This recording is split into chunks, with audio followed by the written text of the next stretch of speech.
saya pikir kan sudah selesai, mereka datang ke sini sudah selesai masalahnya. Ternyata hari Minggu siang, anggota GRIP itu datang lagi ke rumah. Posisinya yang sudah dijelaskan, tidak ada bapak dan ibu di rumah.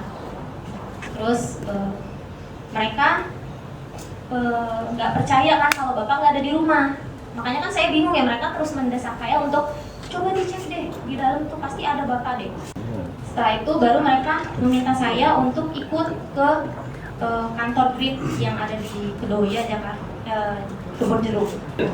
Saya baru tahu ada peristiwa yang sebelumnya belum pernah saya alami, belum pernah saya dengar, dan itu terjadi kepada anak saya, perempuan lagi. Artinya apa? Kemarin memang antara saya dengan tim hukum Hercules sudah membuat pernyataan menganggap selesai, tapi itu untuk urusan video, untuk urusan yang video AI dan lain-lain nanti. Tapi untuk urusan anak saya yang dibawa tanpa izin dan dipaksa dan kemudian ada kekerasan verbal, nah itu saya kira, dan kebetulan saya baru tahu itu tadi malam. Nah itu saya sungguh benar-benar ibaratnya nggak terima. Saya dan nomor anak saya dihack sehingga muncul video itu terkirim ke nomornya Bung Hercules, istrinya, dan 2 orang pejabat di GRIP saya itu. Nah itu juga yang membuat saya kira Bung Hercules marah besar. Kok tahu-taunya kami bisa mengirim video, yang video itu kurang lebih isinya memang mencaci maki. Wajahnya wajah saya, mulutnya mulut saya, tapi itu AI yang memang membuat. Tapi ketika kita jelaskan kepada Bung Hercules, tidak paham dan tetap menganggap itu adalah suara saya, wajah saya, ya memang wajah saya. Tetapi kalau orang ngerti AI itu sangat gampang. Bukan saya dan bukan anak. Itu yang paling simple bisa kita jelaskan. Nah sebenarnya yang paling krusial adalah ketika hari kedua setelah hari Jumat itu ada kedatangan, kira-kira jumlahnya saya tidak tahu persis, tapi kurang lebih 4 orang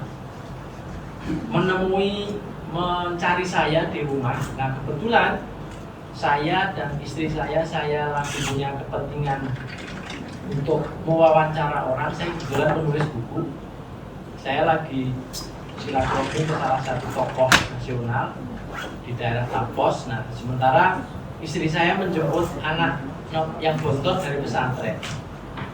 Nah di rumah hanya ada anak saya Ilma, terus adiknya, terus ibu mertua yang kebetulan lagi sakit. Nah di situ mereka mencari saya dan akhirnya memaksa anak saya untuk menunjukkan ke dalam rumah, masuk ke rumah, mencari di dalam rumah itu. Satu orang memang hanya mewakili di mana saya berada. Kebetulan memang HP saya matikan. Kenapa? Karena saya lagi punya urusan dengan proses wawancara kepada tokoh yang sedang saya tulis.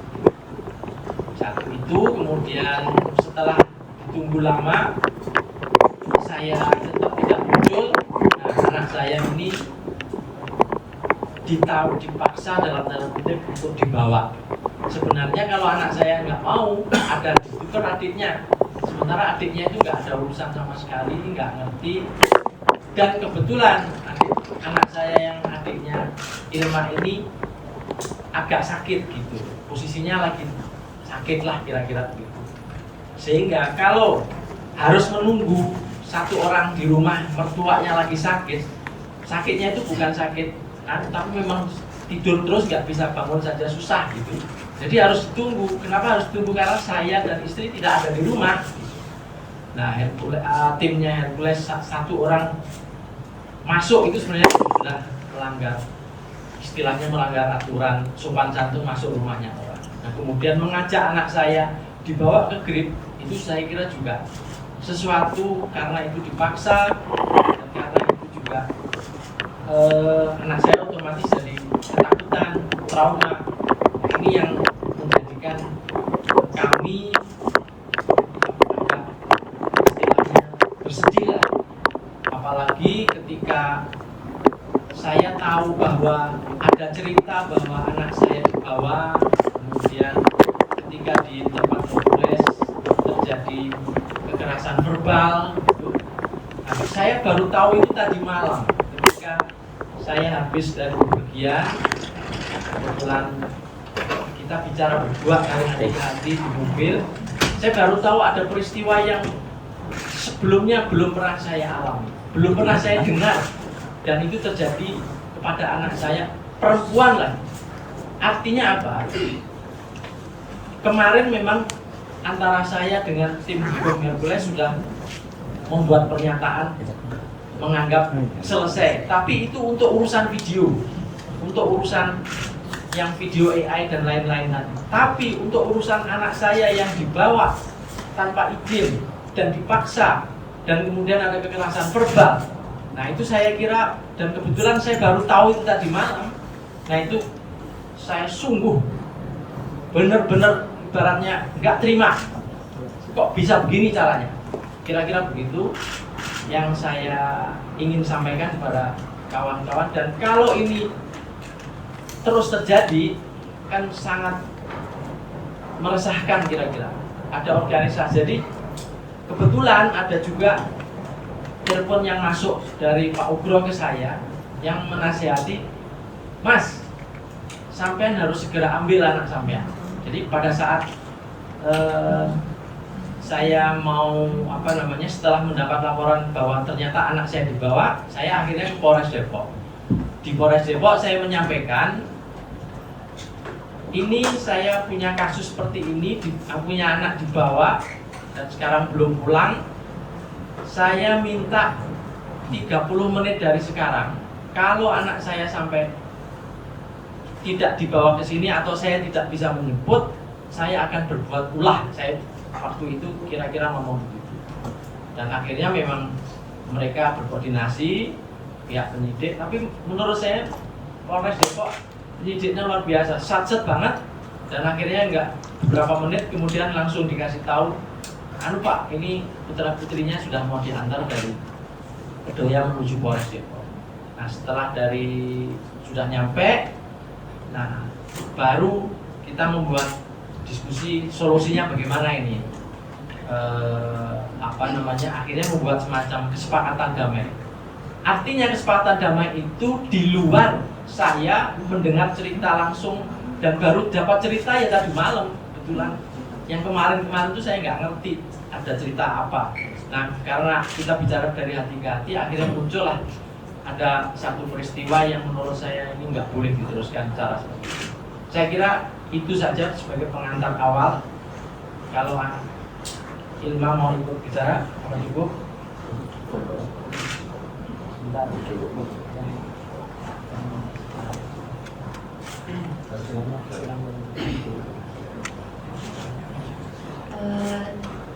Mungkin mulai dari akun WhatsApp saya dihack ya. Jadi sebelumnya juga saya masih belum tahu kalau akun WhatsApp saya dihack gitu kan. Itu hari Kamis maghrib. Jadi tiba-tiba muncul notifikasi OTP ke akun WhatsApp saya. Terus beberapa saat kemudian handphonenya saya tinggal sebentar, loh kok tiba-tiba akunnya terlogout, akun WhatsApp saya. Saya bingung kan ini gimana caranya gitu. Akhirnya saya coba login, tapi itu pertama tuh memang ada masuk ke perangkat lain. Coba minta OTP dari perangkat lain, sedangkan nomor saya akunnya ya cuma ini aja, cuma satu perangkat aja gitu. Terus saya coba terus untuk login, tapi tetap masih belum bisa. Akhirnya kan saya coba juga telepon ke provider Telkomsel, menanyakan bahwa ketika saya mau login itu OTP-nya tuh nggak masuk ke saya, nggak ada SMS, nggak ada panggilan telepon tuh nggak bisa gitu kan. Ya udah akhirnya saya coba ke Telkomsel, saya minta gimana caranya biar SMS-nya bisa masuk, OTP biar saya bisa login WhatsApp lagi gitu kan. Terus setelah telepon barulah bisa masuk lagi SMS segala macam gitu. Tapi yang OTP tadi yang saya coba untuk login itu nggak ada, tetap nggak masuk gitu kan.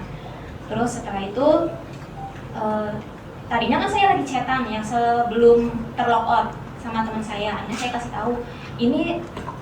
tahu teman saya via DM Instagram. Saya bilang ini akun saya nggak bisa login. Saya masih belum terlalu ngeh juga kalau emang itu di hack gitu kan. Terus dia bilang, loh ini barusan saya chat sama siapa gitu kan. Loh saya juga nggak tahu orang saya ini nggak bisa gitu kan. Dia kasih unjuk gitu kan, ada kata-kata kasar yang menurut saya ya itu nggak bagus gitu lah pokoknya. Terus ya udah akhirnya sampai sekitar jam 8-an itu baru bisa login lagi. Setelah login itu beberapa saat kemudian ada notifikasi dari WhatsApp-nya untuk tinjau akun. Nah, tapi kan akhirnya itu diminta 24 jam untuk meninjau akun. Jadi ya saya tidak bisa akses lagi gitu kan. Nah, sebelum itu ada orang yang WhatsApp saya. Sebelum si tinjau akun muncul itu ada yang WhatsApp saya kasih tahu kan kalau ngapain kamu ngatain saudara saya? Nah, saya bingung ini apa nih maksudnya gitu kan.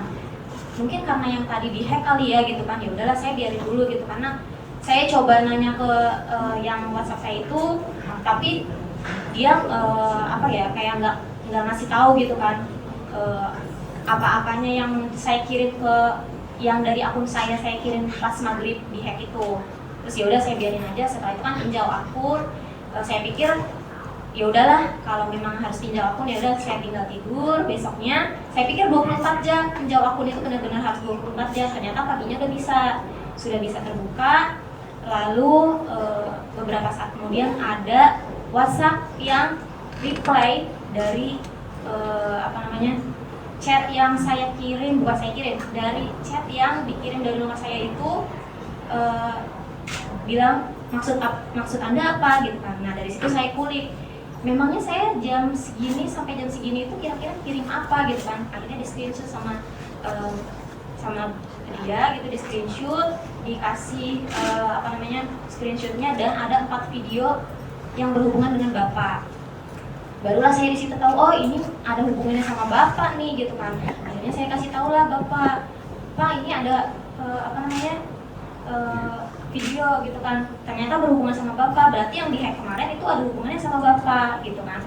Terus ya udah beberapa saat kemudian datang anggota dari GRIP yang datang untuk minta klarifikasi apa benar kita yang kirim gitu ya. Saya jelasin dari awal sampai akhir kalau memang akun saya di hack gitu kan. Terus saya pikir kan sudah selesai, mereka datang ke sini sudah selesai masalahnya. Ternyata hari Minggu siang anggota GRIP itu datang lagi ke rumah. Posisinya yang sudah dijelaskan tidak ada bapak dan ibu di rumah. Terus mereka nggak percaya kan kalau bapak nggak ada di rumah. Makanya kan saya bingung ya, mereka terus mendesak saya untuk coba dicek deh di dalam tuh pasti ada bapak deh, coba dicek dulu aja gitu kan. Ya saya bingung ya, saya tahu kalau memang sebetulnya orang masuk ke rumah itu nggak boleh gitu kan. Tapi kan ya gimana, saya bingung harus apa gitu karena posisinya di situ belum ada ketua RT, belum ada ketua RW segala macam, keamanan juga nggak ada gitu kan. Cuma saya saja yang menghadapi gitu. Terus akhirnya ya udah, akhirnya saya temenin lah. Kalau nggak percaya udah lihat bener nggak di rumah ada bapak apa enggak. Akhirnya sudah saya antar, dilihat satu orang aja sebenarnya itu. Terus sampai ke sudah keluar lagi bilang iya emang nggak ada gitu kata anggotanya. Terus setelah itu baru mereka meminta saya untuk ikut ke kantor GRIP yang ada di Kedoya, Jakarta, Kebonjeruk. Sebetulnya kan saya juga memang tidak mau ya, karena kan di rumah ya tidak ada bapak gitu, toh yang mereka cari kan bapak, kenapa saya harus ikut gitu kan. Saya juga kemarin sudah klarifikasi kalau itu bukan saya gitu kan. Terus ya sudah, akhirnya saya terus mengulur waktu, saya komunikasi sama ibu, ini gimana nih, nggak ada siapa-siapa di sini, belum ada pihak keamanan juga yang datang. Terus ya sudah, beberapa lama kemudian datanglah Pak RW gitu. Itu masih orang tim gripnya masih terus meminta saya untuk datang. Udah nggak apa-apa, kamu datang aja ke sana, nggak kita apa-apain kok. Kita nanti pakai surat ini aja, bikin surat di atas materai bahwa kamu nanti akan aman gitu ya. Saya tetap nggak mau dong gitu kan. Untuk apa saya ke sana gitu kan.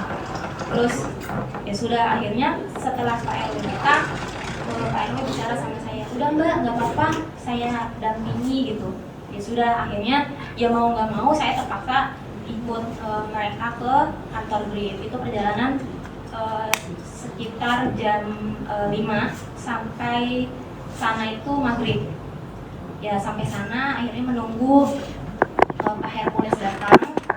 Nah setelah Pak Hercules datang, bicara dengan saya juga gitu kan, kita saling bertatap gitu. Pak Hercules masih tetap tidak percaya bahwa akun saya dihack. Ya untuk apa juga gitu kan, saya mengancam beliau gitu beserta istrinya. Jadi beliau bilang, kamu ngapain ngancam saya gitu kan, ngancam istri saya loh. Saya bilang maaf Pak, itu bukan saya. Beliau tetap tidak percaya. Jadi pokoknya di sana ya saya merasa tertekan, terintimidasi lah ya. Begitu kira-kira. Baik, terima kasih Mas Ketua, monggo. Oke, ada mungkin ada yang mau ditambahkan Bu? Silakan. Bu, monggo, silakan. Tidak ada. Ya, saya kira itu ya pernyataan atau konferensi pers kita. Barangkali mungkin teman-teman media ada yang mau ditanya, silakan. Silakan Mbak yang sana.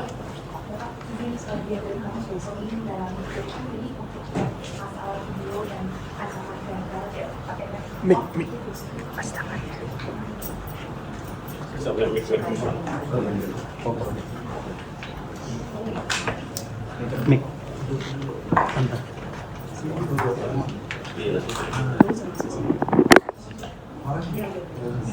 Selamat sore Kak. Oh ya, sorry.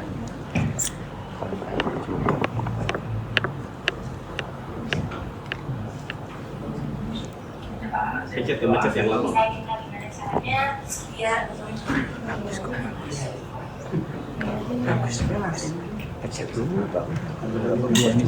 Tanya jawab teman-teman, masih ada kendala. Pak, iya selamat sore, Dian dari Kompas.com. Pak, mau izin mendalami.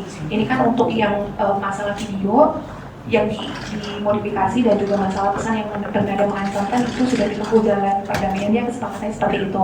Nah sementara tadi yang digarisbawahi adalah ada ancaman verbal yang disampaikan mungkin oleh Pak Hercules atau oleh anggota GRIP kepada Mbak Alma seperti itu, Mbak Irma seperti itu. Nah itu sebenarnya seperti apa? Apakah verbalnya mengarah kepada fisik atau melecehkan martabat atau seperti apa gitu, dan nanti akan berlaku atau apa dan dilaporkan kemana gitu Pak?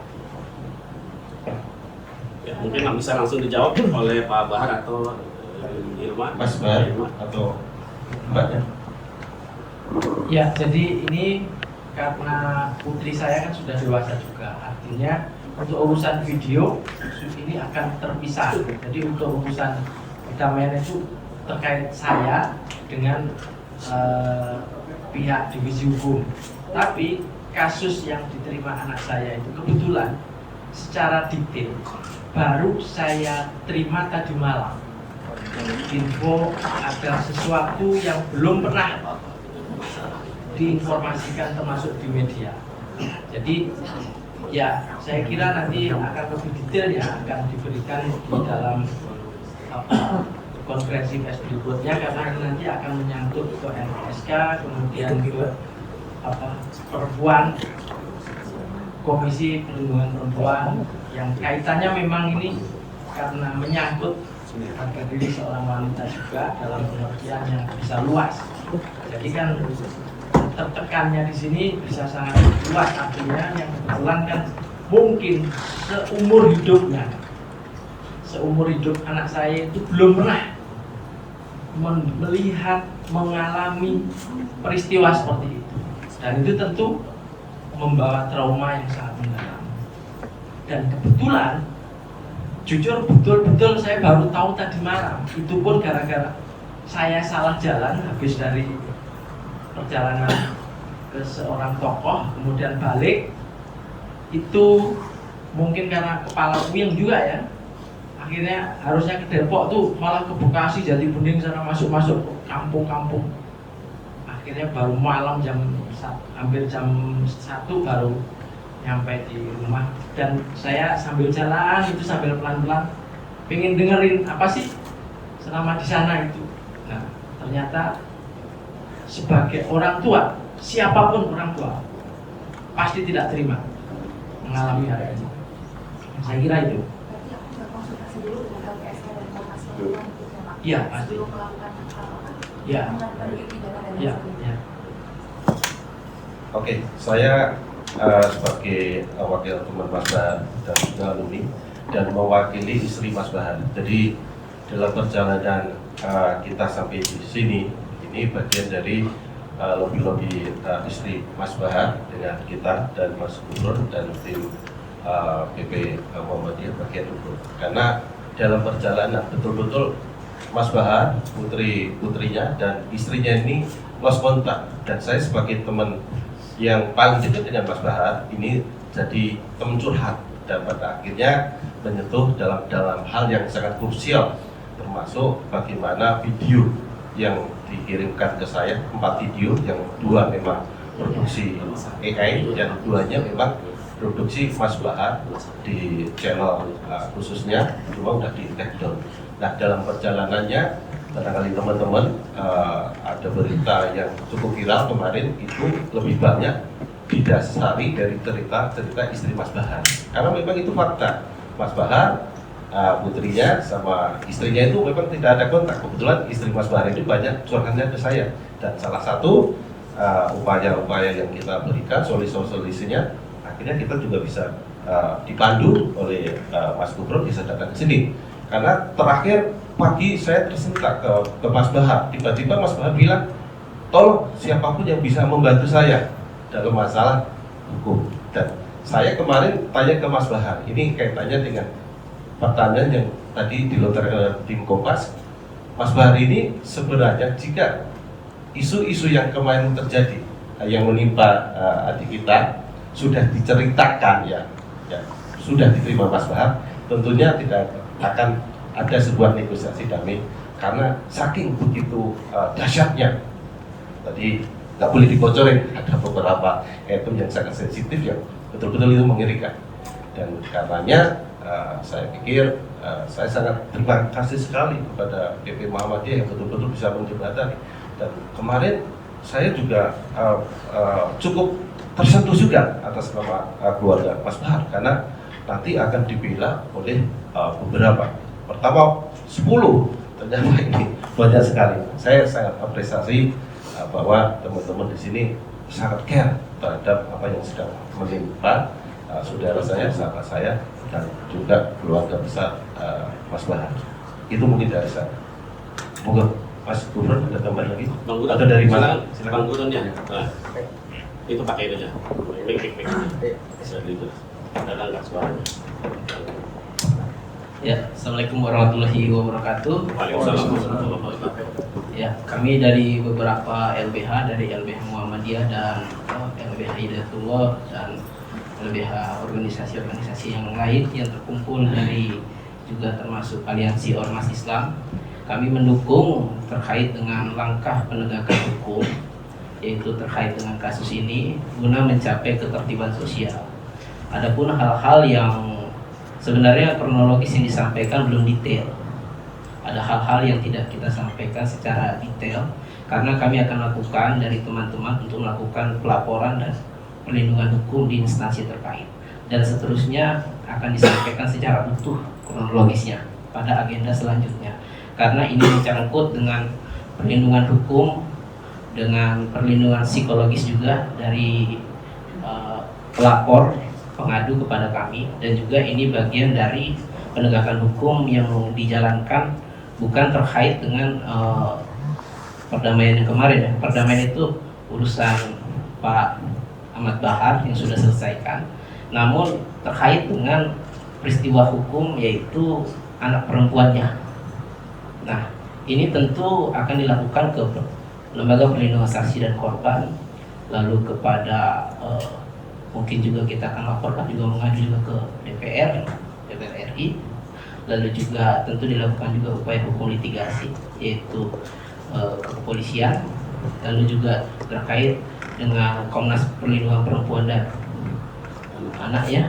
Nah, itu nanti kita hal-hal yang bersifat mendetail dan kami tidak bisa sampaikan di sini, nanti kita akan sampaikan dengan melakukan upaya hukum itu terlebih dahulu. Itu saja. Artinya kami dari Aliansi Ormas Islam mendukung langkah ini sebagai bentuk penegakan hukum yang menciptakan ketertiban sosial dan perlakuan ini, peristiwa ini tidak akan terulang kembali. Itu cukup ya. Masih ada yang mau tanya teman-teman media? Silakan Bang. Langsung aja. Ya, saya Gita Pak dari tribunnews.com. Ini kan tadi disampaikan Agak lama penjelasan. ya. Terima kasih Pak. Saya Gita Pak dari tribunnews.com. Tadi kan disampaikan rencana untuk ke LPSK ya Pak. Ini apakah Pak Bahar dan keluarga untuk mengajukan perlindungan kepada LPSK, dan kemudian perlindungan itu ditujukan atau diajukan untuk siapa saja mungkin Pak? Apakah cuman untuk Mbak Ilma atau memang sekeluarga misalnya seperti itu Pak? Kemudian untuk dari LBH lain ini kapan rencananya juga akan melaporkan atau ke pihak kepolisian itu sendiri? Apakah besok atau mungkin ada waktu tertentu yang memang sudah disepakati misalnya gitu Pak? Terima kasih. Pak Bahar mau jawab itu soal perlindungan? Ya, terima kasih tanya. Jadi nanti ini terpisah ya. Ini khusus yang menyangkut putri saya, Ilma Sani Fitriana, yang kebetulan mengalami langsung persoalan pidana ini. Nah, untuk saya katakanlah kan ibaratnya memang sudah berdamai dalam kaitan dengan video dan lain-lain yang bukan dengan yang soal yang dialami oleh anak saya. Jadi ini nanti akan terpisah. Kenapa? Karena ya memang saya jujur baru tahu tadi malam. Andai kan saya tahu sebelum tadi malam, sebelum membuat perjanjian, saya tidak akan mungkin berdamai. Karena ayah mana yang mau tega anaknya seperti itu? Saya kira itu. Oke. Tadi menjawab pertanyaan dari Mas, kapan kira-kira kita akan melakukan laporan atau pengaduan? Kita nanti akan setelah ini akan rumuskan dulu dengan teman-teman PH di sini, ya. Tapi kita usahakan secepatnya mungkin hari Kamis kita akan ke LPSK, ya, termasuk ke instansi yang lain, termasuk juga ke Komnas Perempuan dan beberapa instansi yang memang sangat terkait dengan perlindungan perempuan. Gitu. Nanti untuk undangan mungkin nanti kita akan share lagi teman-teman. Ada lagi mau tanya? Cukup. Baik, silakan Bang. Karin Pak dari Radio Newsroom, saya ingin tanya Pak, sebelum nanti menempuh langkah hukum, apa ada dari pihak LBH dan keluarga mengajukan opsi untuk mediasi dulu pada kritik saya? Kalau tadi yang disampaikan oleh Pak Ahmad Bahar sebetulnya untuk masalah videonya sudah selesai Pak. Jadi selesai ya. Sudah dilaksanakan di Polres Depok waktu itu. Tapi kan persoalan yang menyangkut putrinya yang kita juga baru tahu. Ya, tadi yang sudah disampaikan, tentu kita tentu akan lakukan upaya hukum Pak sebetulnya. Jadi sebenarnya tidak ada opsi untuk mediasi untuk apa yang menimpa putrinya. Kira-kira begitu Pak. Ya. Baik, terima kasih, cukup. Masih ada Pak, silakan Pak. Dari mana? Yuki dari Tempo, Pak. Mau tanya, ini kan kemarin ada peristiwa pengepungan gitu ya Pak di rumahnya pembangunan. Nah, setelah ini apakah akan ada pengamanan atau permintaan untuk pengamanan di sekitar rumah atau bagaimana? Karena kan kemarin sampai ada jadi ada segala macam gitu. Ya, memang tentu kami dalam waktu dekat akan meminta perlindungan hukum ya, perlindungan hukum ke Mabes Polri, termasuk juga jaminan keamanan Ya, jangan sampai peristiwa yang kemarin berturut-turut 2 hari itu terulang kembali. Tentu saja kita akan lakukan cara-cara yang konstitusional ya, tentu saja, dan kita berharap kepada aparat polisian secara aktif untuk menjamin keselamatan keamanan warga negara. Saya kira itu. Ada apa? Enggak. Cukup kira-kira teman-teman media, sudah ada lagi mau bertanya? Saya kira cukup ya. Terima kasih atas undangan teman-teman sudah hadir di sini media yang telah memberikan peliputan untuk sore ini. Terima kasih dari kami. Assalamualaikum warahmatullahi wabarakatuh. Demikianlah konferensi pers.